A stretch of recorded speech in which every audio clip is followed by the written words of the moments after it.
feinting when dribbling, a very, very effective way of beating a defender when left stick dribbling in FIFA 22. There is a specific technique of doing this, and lads, of course, I'm about to teach you. Griezmann, 3 men around him, and somehow finds some space. Ronaldo, fantastic, opening the drive back. He's made himself the tiniest bit of space.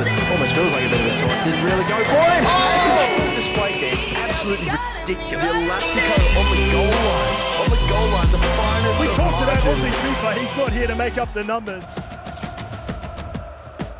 The movement that I'm talking about with the left stick, when you're left stick dribbling and wanting to feint a defender and actually beat him, is a left-right or a right-left movement. So when you're dribbling this year, I've already mentioned this in previous tutorials, you need to chop the left stick, not roll it. If you're rolling, it's going to be a lot slower in the execution of the dribble, but if you chop, it's going to be a lot quicker. So when you're dribbling and you're keeping your back towards your opponent and you're drawing that defender out, a very good way of beating him is going right-left or left-right, and the way you do that is a chopping motion. As I said, it's in the name, it's left-right, so it's bang-bang or bang-bang, and the player, as you do that, will commit to the side that you've first feinted to, and then you will of course go the opposite way. So he's going to commit one way and then you'll go the opposite way, and what this does is allows him to commit that one side. You can then exploit the space that's beside him that he's left open to beat that defender, turn around and explosive sprint off into the space that's now open.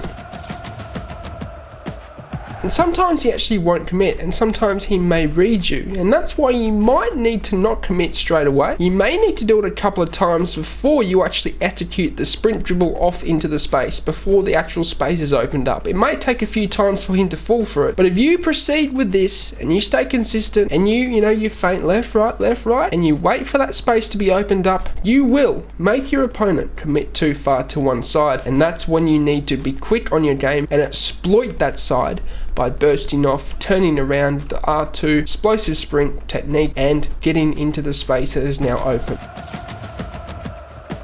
It's a very, very good way of beating a defender, and you don't even need to have your back towards him. You can be forward fronting with him, go left, right, and then obviously burst off into the space that is open, because your opponent won't be able to cover as quick as you are sprinting, which means you can beat him when you are dribbling in FIFA 22 with that left stick. It's a short but sweet tutorial for you guys today, but it's a very, very good way of dribbling and beating defenders this year in FIFA 22. You can use it in the box to create an angle for a shot if you want to. You can use it in the midfield, wherever you want. It's such a good way, such an effective way, making that defender commit too far to either side to beat him with that left stick dribbler technique. But lads, it's going to signal the end of the episode. I hope you enjoyed it. As always, I'll give myself a plug.